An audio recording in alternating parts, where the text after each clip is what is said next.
ផ្លាកតម្រូវឬក៏ផ្លាកសញ្ញាបញ្ជាណាបញ្ជាយើងទៅណាបាទទៅត្រង់បាទត្រង់ជាងមើលតាមកន្លងទៅត្រង់ហ្នឹងយើងឡើងស្ពានណាបាទឡើងស្ពានយើងមកស្ដាំតិចស្ដាំប៉ុណ្ណាបាទសញ្ញោស្ដាំញោស្ដាំមកហើយ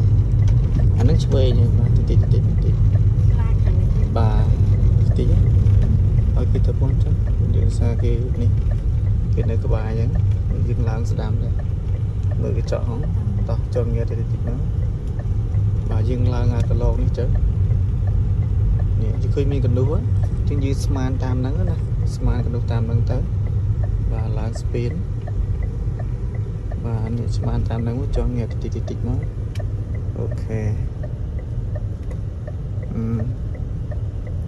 បាទតិចស្ដាំ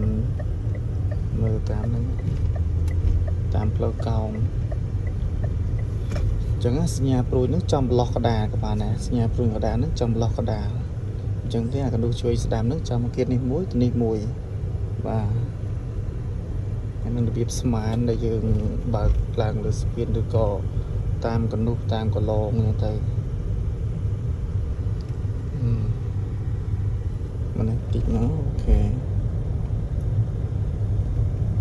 នេះទៀនតាមកន្លងតិចមកទៀត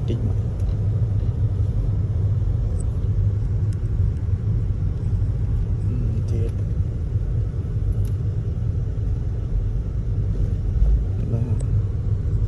ជិះណា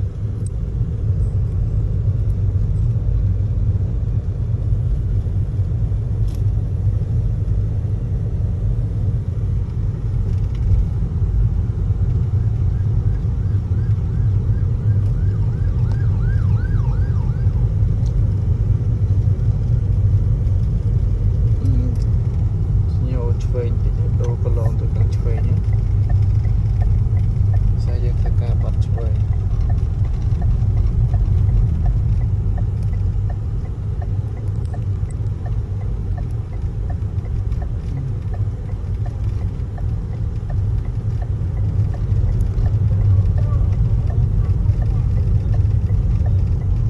បាត់ឆ្វេងទៅខាងមុខហ្នឹង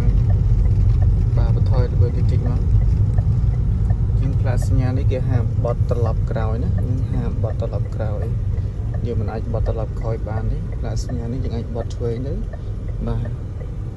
ផ្លាកសញ្ញានេះផ្លាកសញ្ញាបញ្ជាឬក៏តម្រូវឲ្យយើងមកខាងស្ដាំដែរអូខេតោះបត់តិចទៅ